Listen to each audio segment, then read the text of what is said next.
It's hard to think of Venom without thinking of Carnage, and vice versa. The two are linked, quite literally thanks to the alien symbiote that gave both of them their villainous powers. You might think their similarities end there, but you'd be wrong. You may be our spawn, but that won't keep us from destroying you. Venom and Carnage have more in common than Spider-Man and symbiotes, and we're here to break it down for you. Before we get to hunting for Easter eggs, take a moment to subscribe to our channel. Once you do, you'll never have to again. Together again. Both are Spider-Man villains. Every superhero must have a foe, and if you're a popular character, you have to have a few bad guys in rotation. How can you be a superhero if you have nothing to fight for or against? A foil is what makes them rise to the occasion, overcome their fears, and swing it to the history books as great. A nemesis forces a superhero to have a focus and constantly be on the guard. An attack could strike at any time and any place. One must be ready, right? Didn't know you could do that. If you're Spider-Man, your spider sense must be going off all the time. But not for these two major foils in Peter's world. You know, because he can't sense them. Venom and Carnage are both major villains in the Spider-Man universe. They're both major foes in the comic books and will be in the cinematic universe as well, once the new franchise gets slinging. Both arch-enemies have battled Spider-Man for a very long time. Sometimes Peter Parker has a tough time going up against just one of them. Other times in the comic books, Spider-Man must go up against both at the same time. Venom and Carnage, though both vying to take down the web-slinger, are not actively working together to defeat Spider-Man. We don't think these two play well with others. Do you? Boom. Encounters with Deadpool. Does it sometimes feel like everything in the Marvel Universe is connected through Wade Wilson? Instead of playing 6 Degrees of Separation with Kevin Bacon, play the Marvel version with Deadpool. It's almost like it can't be considered official until you've had some encounter with Wilson. Oh, hello. Venom and Carnage are both linked to the Merc with a Mouth, but in different ways in the comic books. Venom and Deadpool have a long history with one another. It turns out that Wade Wilson has bonded with the Venom symbiote on more than one occasion. In the first run of Secret Wars, over 20 years ago, Deadpool and Venom merged. The latest incarnation of the two characters imagined their merging in a series called Back in Black. In addition, there was a What If series that imagined a reality where Wilson permanently bonded with the Venom symbiote. Can you imagine how everything could have been different if Marvel had decided to keep it that way?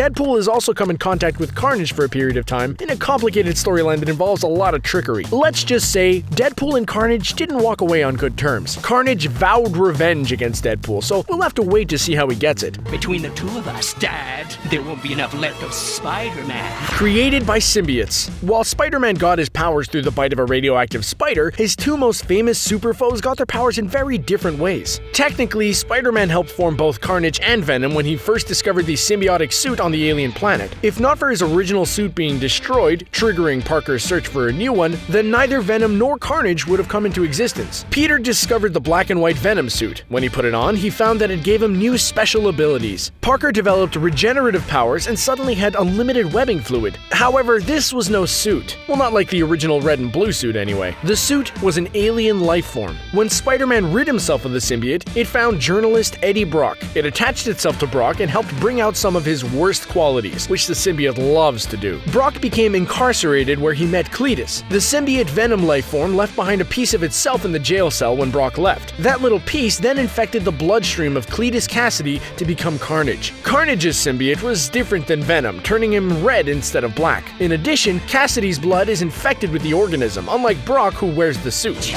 Brock's rage and vengefulness made us a perfect breeding ground. Both have human counterparts. Venom and Carnage are symbiotic supervillains who will stop at nothing to take down Spider-Man and rain chaos. Did you know that both characters have human counterparts with unique backstories? Venom's most famous host is Eddie Brock. Carnage comes from Cletus Kasady, one of the worst human beings in all the Spider-Man universe. Without a doubt, Carnage is a monster who has earned the name Carnage. Even before he was a supervillain chasing after Spider-Man, Kasady was a psychopath. Cletus Kasady is known for going on murderous rampages throughout the city. Even as a regular human, he's a handful for the authorities and should be avoided at all costs. He did awful things to his family members and eventually became orphaned. Venom's counterpart, Eddie Brock, is less of a danger to society than Carnage, but he's still one pretty bad dude. A journalist, Brock developed cancer. An issue with one of his articles led to him being fired from the Daily Globe. There's not a paper in town that will hire me.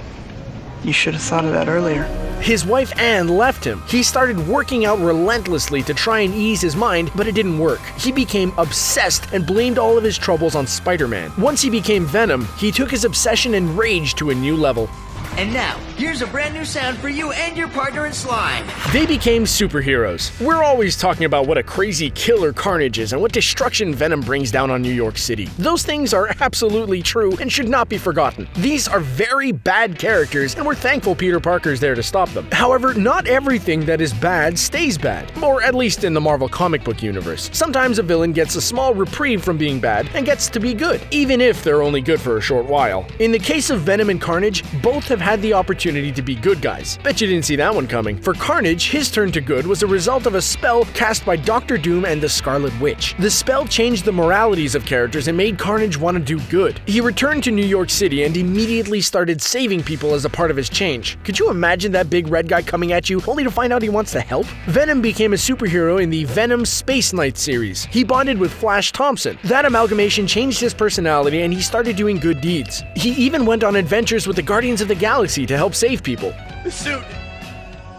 You gotta take it off. Oh, you'd like that, wouldn't you? Both are getting a movie. Supervillains have all sorts of origin stories. Sometimes the character's been wronged and needs to seek retribution, or the villain is jealous of the superhero and wants to take them down. No matter the cost, the villain will plan and plot to crush them. In the case of Venom and Carnage, neither of them are on the side of good. They are, however, inextricably linked to one another. If not for Venom, there would be no Carnage. It's hard to think of one without thinking of the other. When it comes to Venom and Carnage, their stories are so compelling and plotlines so interesting that they're going to be getting time on the big screen. Both are very popular with fans, and we're excited with the announcement. Tom Hardy has signed on to play Eddie Brock, the human host of Venom. My name is Max.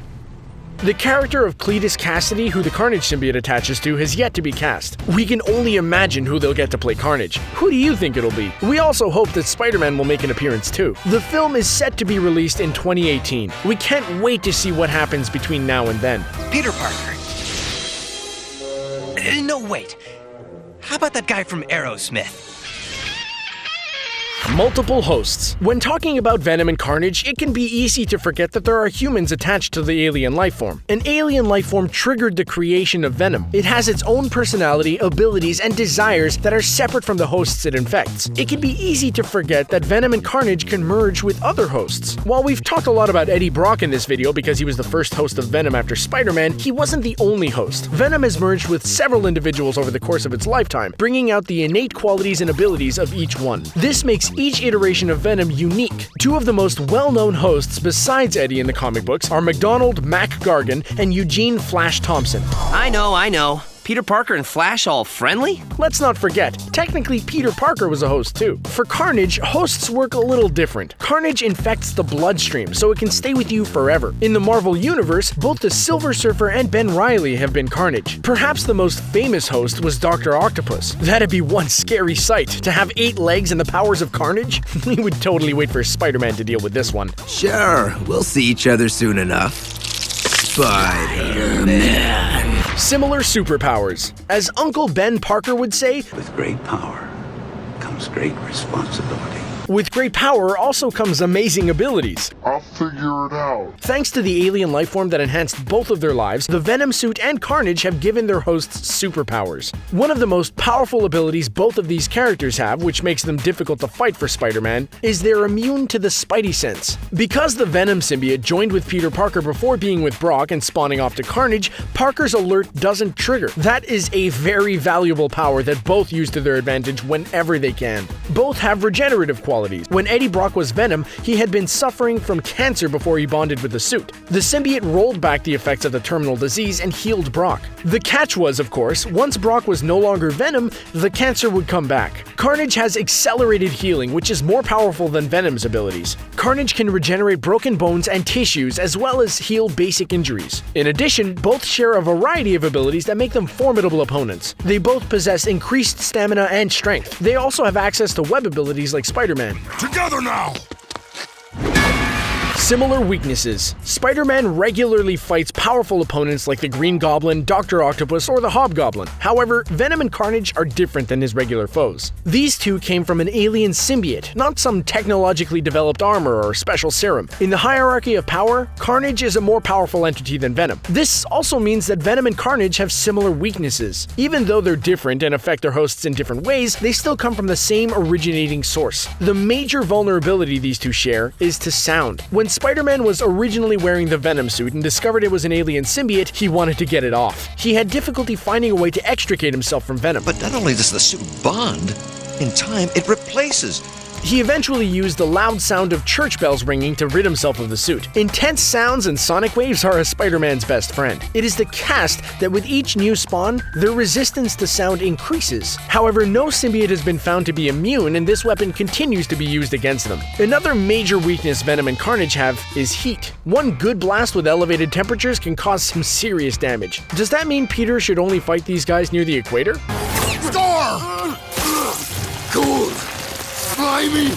Fought other superheroes. Venom and Carnage have been in the Marvel comic book universe for a long time. While they will be making the cinematic universe debut next year, we're also wondering if they'll also be incorporated into more than just the Spider-Man universe. What do you think? In the comic books, Carnage and Venom are not strictly resigned to being Peter Parker's opponents. We would be remiss to mention that they're often depicted as battling one another. However, they have gone up against other superheroes in the universe as well. This makes for interesting dynamics and combinations. We're hoping the writers in the MCU think about this when bringing them to the big screen as well. Maybe an Infinity Wars cameo? As we said earlier in the video, Carnage has gone up against Dr. Doom and the Scarlet Witch. One of the biggest powers Carnage ever came across was Sentry, who actually ended up ripping Carnage in half. Venom has even come in contact with Ghost Rider. Fun fact, Venom is immune to the Rider's penance stare. Look into my eyes. Could you imagine what that staring contest would look like? It could go on forever. There's also an alternative storyline about Venom and the Punisher. Stop! Spider-Man is ours, and ours alone. Who knew Carnage and Venom had so much in common? Maybe they should consider a joint birthday party next time. What's your favorite thing they share? Let us know in the comments below. Don't forget to hit like to show your love, and subscribe if you haven't already to catch even more entertaining videos from CBR's playlist. Thanks for watching!